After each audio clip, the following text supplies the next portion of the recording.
नमस्कार दोस्तों, मैं अंकुर उपाध्याय स्वागत करता हूं आप सभी का आपके अपने YouTube channel share market analysis में।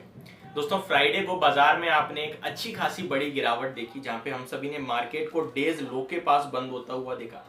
अराउंड 346 पॉइंट्स की गिरावट निफ्टी में थी। लगभग सेंसेक्स 1000 प्लस पॉइंट्स की गिरावट दिखाकर बंद हुआ है। बैंक निफ्टी थोड़ा सा कम गिरी है, लगभग 432 पॉइंट्स की गिरावट बैंक निफ्टी में भी थी। ऐसी शायद कोई भी सेक्टर है, कोई भी एंडाइसिस नहीं थी जिसमें आपको 1% से कम की गिरावट दिखी हो फ्राइडे के सेशन में, यानी ब्रॉडर बेस्ड गिरावट थी। मिड कैप इंडेक्स और स्मॉल कैप इंडेक्स में भी गिरावट थी। बाकी फ्राइडे से पहले आप देखेंगे तो निफ्टी ऊपर नीचे हो रहा था, लेकिन mid cap and small cap में अच्छा खासा मोमेंटम था। लेकिन फ्राइडे को सब कुछ लाल हो गया। एडवांस और डिक्लाइन में बहुत बड़ा नंबर डिफरेंस आया है, आप कह सकते हैं। अगर अच्छे और बढ़ने वाले शेयर्स देखें तो केवल 276 शेयर थे, लेकिन उसके सामने गिरने वाले शेयर्स की संख्या 1722 यानी 1722 शेयर्स की थी एनएससी की साइड पे। तो काफी ज्यादा हैवी पिटाई देखी, ब्रॉडर बेस मार्केट में गिरावट देखी। एंड इसके बाद काफी सारे लोग डर में आ गए हैं कि अब बाजार में क्या होगा, क्या कल भी गिरेंगे बाजार। मेरे हिसाब से एक जो देखिए, एक ट्रेडर है जो ऑप्शन, और मेरे हिसाब से ना डर केवल उसे ही रखता है जो डिसिप्लिन से काम नहीं करता बाजार में। फॉर एग्जांपल, आप मान लीजिए अगर आप ट्रेडर हैं तो आपका स्टॉप लॉस है, वो स्टॉप लॉस आपको मेंटेन करना है, तो आपको डर नहीं लगना चाहिए, क्योंकि आपने ट्रेड लेते समय ये सोचा था या तो मेरा यहां आएगा या मेरा यहां आएगा, दोनों में से एक जगह आता है, आपने पोजीशन कट करनी है। अगर आप निवेशक हैं तो सिंपल सी बात है, क्वालिटी स्टॉक्स आपको और नीचे मिलेंगे तो आपको और खरीदना चाहिए, क्योंकि मार्केट की गिरावट में अगर कोई भी शेयर गिर रहा है तो वो तो आपके लिए अपॉर्चुनिटी ही है।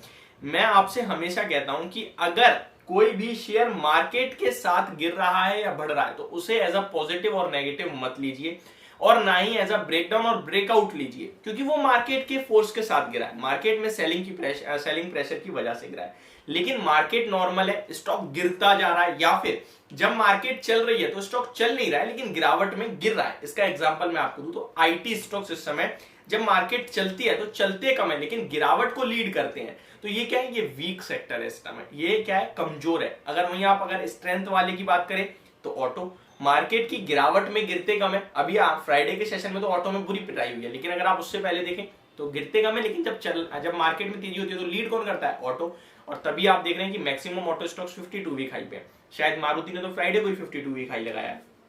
तो ये होता है सेक्टर परफॉर्मेंस। इस टाइम मार्केट लीडर ऑटो है एंड वीकनेस वाले कहीं ना कहीं मेटल एंड आईटी है। अब आपके पास इन केस आईटी स्टॉक्स हैं तो शायद आपको डर लग रहा होगा, और ऐसे में डर लगना लाजमी भी है। लेकिन अगर आप थोड़े से मार्केट में पुराने हैं, यानी कि आप ओल्ड इन्वेस्टर हैं, आपको 2-3 साल हुए हैं बाजार में, तो आपको समझ होगी कि सेक्टर रोटेशन बाजार में होता है, और बाजार में अगर क्वालिटी नीचे है तो उसे खरीदना चाहिए, और अगर अच्छे स्टॉक्स ऊपर आ गए तो वहां पे प्रॉफिट बुक करना चाहिए या फिर हल्की क्वांटिटी ही लेनी चाहिए। अगर अभी आप मेरे से पूछें कि मैं एमएनएम अगले 5 साल के लिए लेना चाहता हूं तो मेरा जवाब क्या होगा। मेरा, देखिए, मार्केट में सबका व्यू अलग होता है, हो सकता है आपका अलग हो, लेकिन मैं जो अपना है वो मैं शेयर करता हूं। एंड इसी तरीके से मैं खुद काम करता हूं, जिस तरीके से मैं खुद काम करता हूं वही मैं आपको शेयर करता हूं, क्योंकि मुझे लगता है जिस तरीके से मैं पैसा कमा सकता हूं उसी तरीके से आपको भी बताना चाहिए। मैं किसी और एंगल से आपको समझाऊंगा तो शायद मेरे लिए कठिन हो जाएगा, इसीलिए जो मैं खुद कर रहा हूं वो मैं।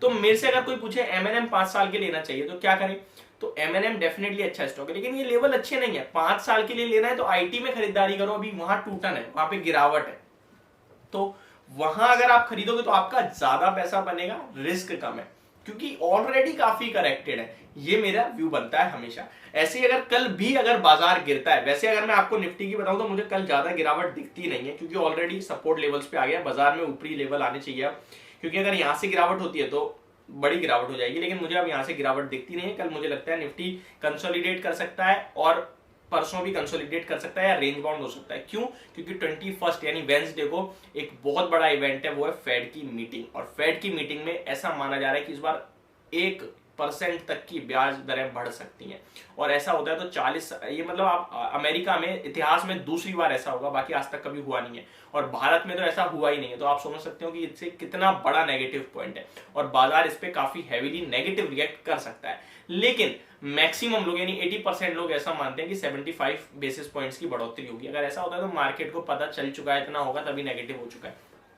तो ये तरीका है, ठीक है। तो आपके पास दो ऑप्शन है, या तो आप 21 सितंबर से पहले खरीदे बेचें, कुछ भी ना करें, लेकिन अगर कर रहे हैं तो आपके लिए मेरे पास कुछ स्टॉक्स हैं जो आपको डेफिनेटली इस गिरावट में as a buying opportunity use करनी चाहिए। एक एक करके सारे शेयर करता हूं।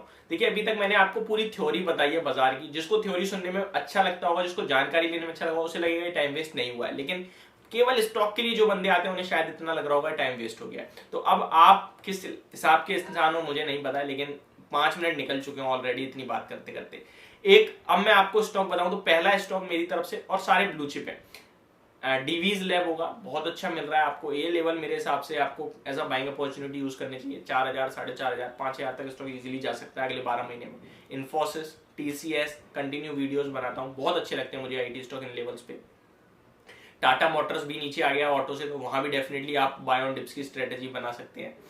और मैं आपको अगर कुछ और स्टॉक सजेस्ट करूं जो मुझे इन लेवल्स पे पसंद है, तो बैंकिंग से कोटक बैंक मुझे पसंद है, आईसीआईसीआई पसंद है, लेकिन वो ऑलरेडी हाइस पे है तो मैं वहां रिकमेंडेशन नहीं दूंगा अभी आपको, लेकिन कोटक डेफिनेटली आप खरीदारी कर सकते हैं। तो ये कुछ ब्लू चिप स्टॉक्स हैं जहां पे आपको डेफिनेटली खरीदारी करने के मौके ढूंढने चाहिए। होप आपको वीडियो समझ में आई होगी। Thank you so much for watching this video.